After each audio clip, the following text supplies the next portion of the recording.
welcome to Real Estate with Ryan. So excited to be with you on a Saturday in the studios talking about what? Real estate. You know, that's what we do over here. We talk a little real estate on Saturday, no politics, fun stuff as we kick off the weekend. And March is here. It's hard to believe it. It is spring around the corner. It's here. The weather's changing, although they're talking about snow next week. That's, you gotta love it, right? That's East Tennessee weather. My wife was saying the other day, she said, Ryan, as soon as the weather starts changing, my allergy starts kicking in, and then they're going to talk about snow in March. So, you know, it is what it is. We live in the valley. It happens. It's East Tennessee. It's unpredictable, man. Hope you guys are doing well. Hope everybody's having a great weekend and upcoming weekend. Been a busy week. Hope you guys are well. Vols were in action last week. We'll talk more about our Vol update, but been a busy week last week. And as a busy week as we go into tournament week. Real estate market is off to the races, mortgage rates. Let's talk about that before we start today, because that's what everybody wants to know. Where's the rates? Where's the market, Ryan? Should I buy? Should I sell? Well, rates now, 30-year fixed, 6.625, and you're paying almost a point for that, 0.98. 20-year fixed is 6.5 at 0.8. And then we've got a 5-year ARM at 6%. And you're paying about a point on that. Now, every lender's different. We're using old Bank of America's rates, so we use them, and thanks for the support today. So, you know, we have opportunities, local banks, we have opportunities at credit unions, and the more you put down, all those things change. So, as always, do your homework, shop, get the best deal, but service is key. Sometimes in our experience, you're going to love today's show. You know, we went to online. You know, lenders have gone online now. Obviously, they've been around for a while, but the market's got more and more competitive as the years have progressed. And as you find more lenders getting into the space, I think Zillow even has their own home loan lenders and different places like that.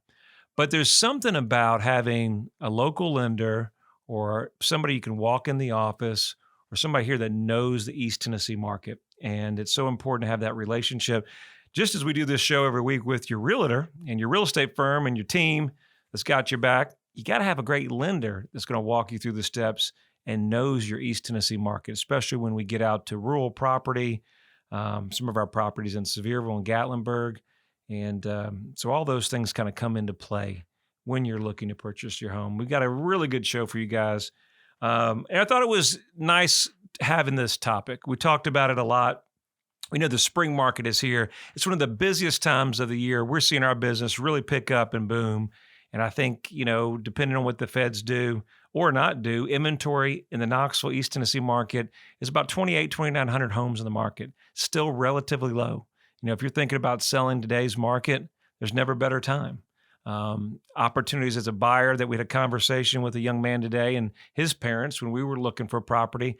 And I just think it's a whole lot different atmosphere for the buyer in today's market as of last year. You guys, if you've been following the real estate market, several people that we've talked to, you know, Ryan, even last year, they said, hey, Ryan, I'm tapping out. I'm not getting involved in all that. The competing offers, waiving inspections. And so now we're seeing opportunities that we weren't there before. Doesn't mean that, you know, we're going to come in with crazy offers, but it means there's more opportunity. And we think moving forward to this first quarter as we're coming to a close will be more inventory. You know, a little bit more inventory as a buyer, you've got more selection. More selection, number one thing, is a good thing. You know, you're making sure this is a big move, whether it's, I was chatting with a young lady today, whether it's your forever home, your first home, or you're stepping up or stepping down, you know, it's a big decision. And the last thing you want to do is feel like you have to make a rash decision because the market is telling you that you need to move quickly or it's gone. And I think some of that has cooled off some, although in certain areas, certain price range, things are moving quickly. So as a whole, as always, right? If you got eyes on it, you're falling in love with it, more than likely somebody else has the same thought. So sometimes you snooze, you lose. That's why you don't want to think too long about it. We've got a great show for you. We're talking about how to make a winning offer as we move forward in 2023. Making an offer isn't as easy as it used to be. There's a lot of challenges and a lot of things that you're going to be dealing with. And so we're going to give you 7 tips as we approach the show today. And we'll start with the first segment on several topics I think you'll find helpful. And then we'll do a little story time, as my wife likes to talk about. But kind of starting out for number one, and this is really not on our list. We always talk about as a buyer, you want to get pre-approved. But we're working on a closing now, and it's come up at the very last minute. And great client. We're going to get it worked out because that's what we do. We just don't quit. We're going to find a way to make it happen, but we're going to do a little research. So buyer bought his forever home on a large tract of land, bought it from a friend or somebody he knew in the area. And unfortunately, didn't close on it with the title company, and they did a deed. Well, sometimes I guess that's doable, but then we didn't get title insurance, and so this is where all this comes in together. Well, we're rounding the corner, about 8 days from closing, and then something comes up on title, where apparently one of the individuals that owned the property, years back, guys, I don't know if you're familiar, but when you purchase or sell a property, title searches go back almost 100 years. That's a long time. And we had a little conversation getting into that, but they go back 100 years in the search. And so that opportunity, if something wasn't done right, then the title insurance company is not going to give you title insurance. And the reason being, and the issue we're dealing with, is that somebody that signed for one of the heirs, there's not a power of attorney, or the power of attorney wasn't recorded. Let me rephrase that. So I'd say, guys, the number one thing when purchasing property, we always talk about a real estate agent, and some deals are done without or without, with or without an agent, and totally understand that if that's the case. But make sure on such a big transaction, this was, a lot, and then he put a house on it. So he's got quite a bit of money tied up into it. And make sure we get title insurance, and make sure you get a step ahead, owner's title insurance. Number one thing, I think that if you're going to purchase a property, whether it's residential, commercial, if they offer it, there's also something called an enhanced coverage that most people aren't aware of. But any properties that we purchase personally or our companies, we get that enhanced coverage. That enhanced coverage covers on surveys, encroachments, things that the other policy doesn't cover. And you don't get it unless you ask. And the cost is minimum to get in this position, because this particular position where we're at, it would be one of those things to call the title company and get their attorneys and get them to kind of take care of it. If they can't take care of it, then they have to pay for the property.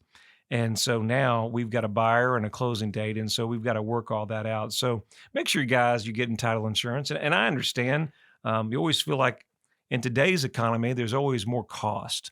And it just seems like it's another cost, but very seldom do we have clients not get it. Sometimes we like to, I think I told you guys last week, I had a good friend that he was purchasing a property and he chose not to get it. And it was a similar estate. So I'm going to tell you, making your best offer.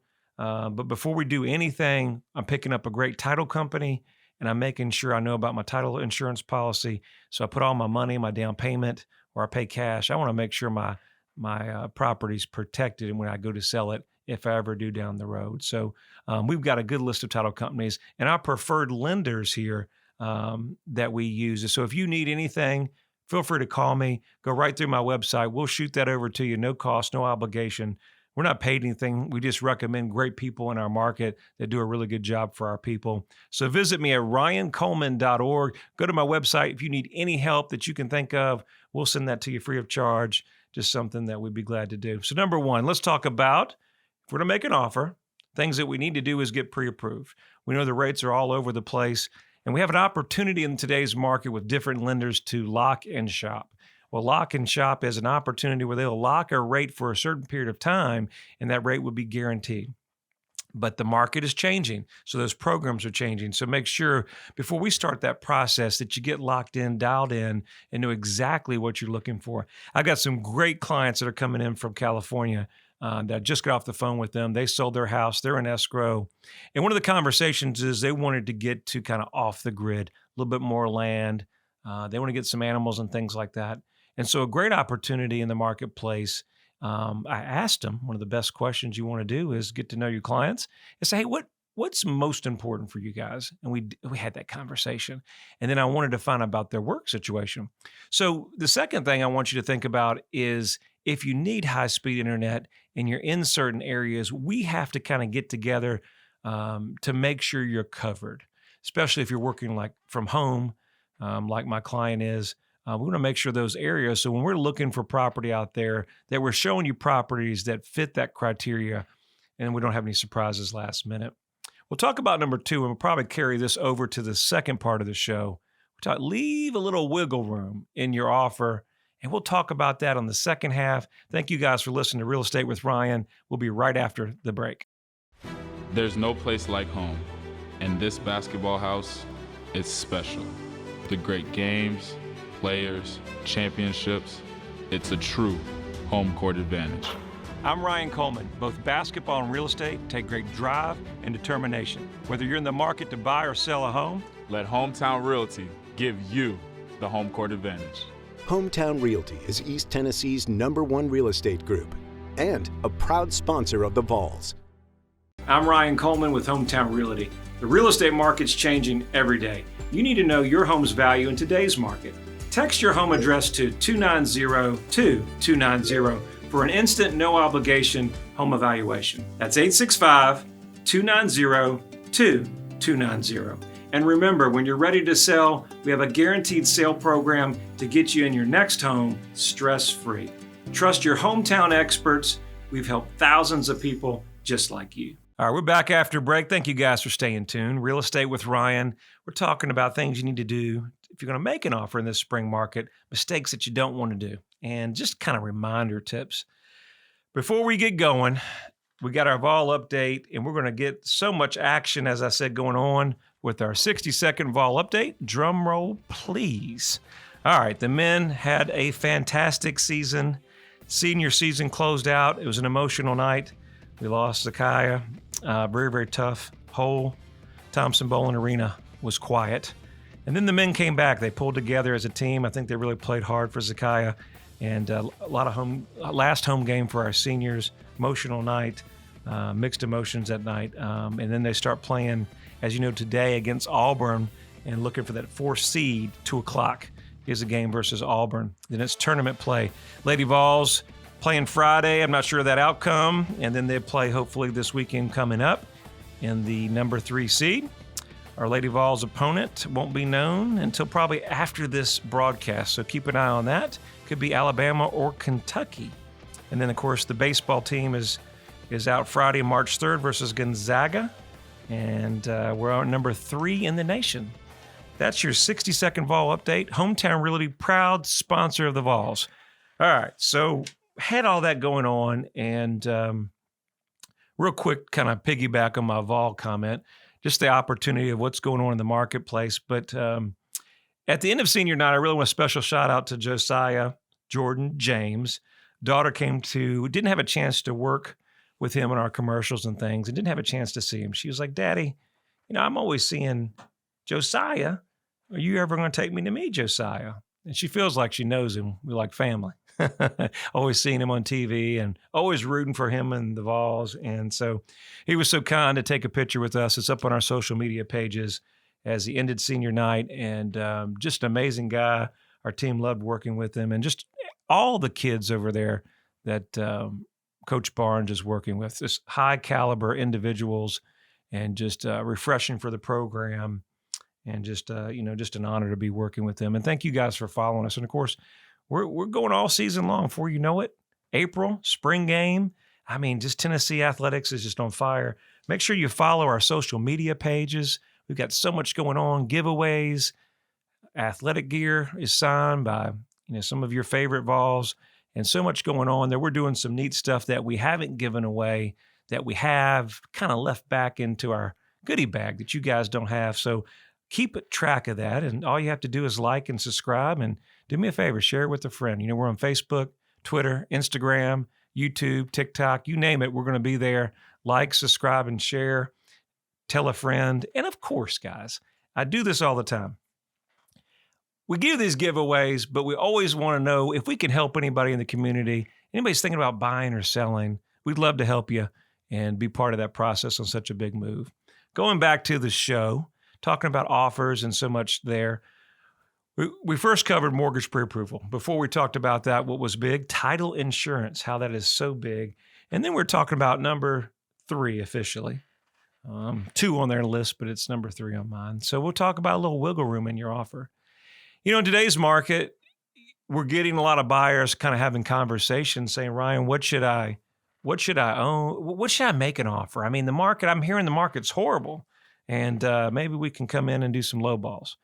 And that's where you want to get with your agent. You want to have a great agent that's going to tell you exactly what's going on in today's market.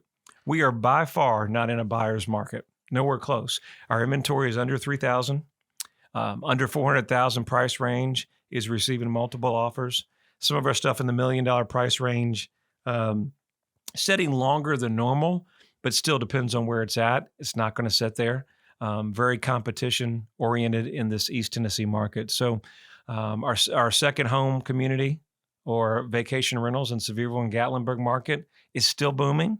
A little bit of price correction there, opportunity to buy. But at the same time, the low ball offers always puts you in a bad position, because what happens usually is when we make that offer, and if it's not backed by facts and figures and numbers, and unfortunately we're starting off behind the 8 ball with the seller, because usually we offend the seller with the offer, or it's really, really low. And you kind of usually, you guys know it, you hired an agent, or you hired us, right? And said, hey, this is what I'm thinking. So Ryan, I get it. This is where I want to go. This is where I feel comfortable making the offer. I said, okay. And then you're upset when we don't get a response or the response that you're looking for. So if for some reason you're way off, sometimes it may be just beneficial to make that verbal conversation to the agent and say, hey, why don't you give their agent a call and you kind of talk a little bit about where we're thinking and we're at, and see if that's even something doable. We were working on a deal that's about $1 million, 132 acres. They're way off on price. But at the same time, we put a written offer together because of the price tag. I'm a firm believer that if you don't put it in writing, they don't know how serious you are. I mean, if you're not putting up money and not showing them the intent, even if we're off on price. In today's market, though, sellers and buyers understand that if we're doing a really good job for you, even if that number's not where you need to be, I really don't want my sellers to walk away. Is really have a conversation that you never know what offer is going to work. And just this conversation here is leaving a little wiggle room in your offer. Remember, buyers sometimes come in with an offer that it's kind of like, well, hey, I'm just going to try. Right? Nothing ventured, nothing gained. If I don't make this offer, how do I know? You never know. The seller may want to get rid of the property. So number 3, do your research. Do your research, market research, and do your homework on the property. If the property's, has a lot of updates, the data's there in the subdivisions, they're carrying a certain price per square foot. All these things kind of come into play. But vice versa, the neighborhood and information may be there, but guess what? They haven't done the updates. They've, maybe they put some new floor in, they painted, but the one we were looking at today, you had rod siding on the side, the back of the porch, the slabs cracking. You could see the roof was a 3-tab, not a dimensional. All these things come into your play when you're making an offer and for negotiation. So make sure you do your comps, do your numbers, and get with your agent to make sure that that offer is supporting in case you have to sell in the next 12 or 24 months for a job transfer. We say make a respectable offer. We know talking about that. That's, respectable and where the market is 2 different things. So keep in mind that, buying real estate in the East Tennessee is never easy. And there's a lot of hidden costs. We've got closing costs, we've got inspections. But sometimes if the property is at the highest end of your budget, it may have a conversation that we may want to look for something that is more in the range than going to the tip top of your budget. So those are just things that we talk about, respectable offers and ideas of sometimes not getting frustrated. I've watched multiple clients kind of exceed or try to push to the budget, and rightfully so because of the economy. Everything's expensive. All the prices are going up. And it seems like that to get the property that they need, they're going to have to pay more and more above their budget. So there has to be a compromise. That's why, guys, you got to have a great agent in your corner. This is part of what we work through, and that we analyze other properties that make sure we're making the right move for you in the purchase and budget. Budget's so key. Number 5, go easy on contingencies. A couple that we're working with today. Great client of mine, a friend actually, known him for years, and he's buying a house for his son, but at the same time, he's going to come in town, and when they stay, they'll have a place to go. So he said, well, maybe we make an offer sight unseen. I said, well, contingent upon me walking through and contingent on this. And we can, but know when contingencies should be used and when they should not be. Obviously, if we got contingencies on properties selling and things like that, get with your agent or ourselves to help you when we walk through that process. What is the right contingency in the market, and what will be acceptable, and more than likely will actually get the contract accepted and you in contract escrow for your forever home. Sometimes we can't get around contingencies. Home inspection's the number one. Make sure you get a home inspection. It's well worth the money. It's a couple $100, but you don't want to walk into a money pit unless you know it's a fixer-upper. A great client we had yesterday, Gus. He had, when there's city, he's got a great investment property, but when it has condemned warning stickers and the back door is kind of half open, and he knows he's going to gut it from inside. So those are not as big, but those still important to have those inspections. Use your own real estate agent. In this agency, we want to represent the buyer, not the seller. So make sure you're working with us to help you through that transactions. And ultimately, it's an emotional deal. It's a big deal. Keep your emotions in check, and then know it's a big move. And it's so important during the process that keep your emotions in check. Get excited, work with your agent, and it all come together. Hope you've enjoyed the show, Real Estate with Ryan. We'll see you next week. Hope you have a great weekend.